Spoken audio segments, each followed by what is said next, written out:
Betty Howell, who is going to tell us about Harry Luther. Hi, thanks for stopping by. I'd like to tell you about myself. I'm Harry E. Luther, and I was born in Clinton, Iowa, on May the 26th, 1877. I grew up in Clinton. I married Rosa Latour. Then after 1 year, we left Iowa to go to Mexico to work in a rubber plantation that was operated by my brother. After 2 years, due to ill health of my wife, we returned to the United States and took up residence in St. Louis, Missouri. While there, I was employed by the Simmons Hardware Company, and I was chosen to design and supervise the construction of Simmons Hardware Display at the 1903 World's Fair. This display cost $10,000, and this was during the year of the Louisiana Purchase Exposition. In 1904, we moved to Centerville, where I and my father purchased a hardware store.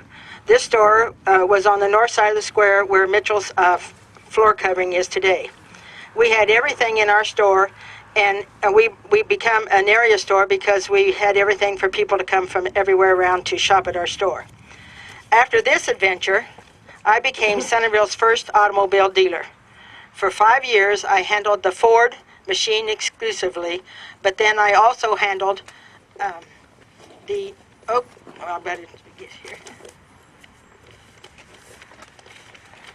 Oakland car.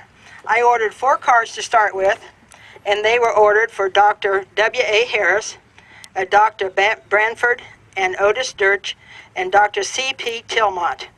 The one for Tillmont was a 4-cylinder Model S Roadster painted a flaming red. This vehicle had all the extras, such as a windshield, top, lamps, speedometer, and it even had a rubber bulb horn attached. Then Henry Ford came along with the famous Model T, and Carl Paulson was the first owner of this model in Centerville. And it was a green, it wasn't orange and it wasn't red, but it was a green Brewster, and it cost a total of $1,000, rather than the $750 that people had been paying for the Roadster. The Model T was so much in demand, it was shipped from Denver in a box like a piano, and it took 2 months before it was finally delivered to the person that had bought it. Some of the sport of the day was to drive down Drake Avenue at 11 miles an hour, endangering the lives of Centerville's peaceful citizens. Well, so it was said in the newspaper that way.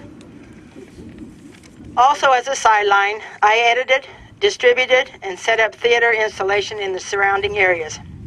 In 1922, my son Arthur, who also is buried beside me, and I went into the radio business, and he continued this business after my passing.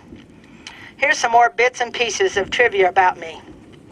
I was a member of the Methodist Church and a charter member of the Elks, and I was a Republican. I also was an outstanding photographer. They featured a lot of my photographs in the Des Moines Register, and if you want to see some of my photographs, they are on file at the Appalachia County Historical Museum and here in Centerville. I was 91 years old when I died. Also, according to records, I lived at 315 North 15th and also 419 East Van Buren Street if you want to see where I lived. Again, thanks for stopping by. I'm glad you know a lot more about Harry Luther. Thank you.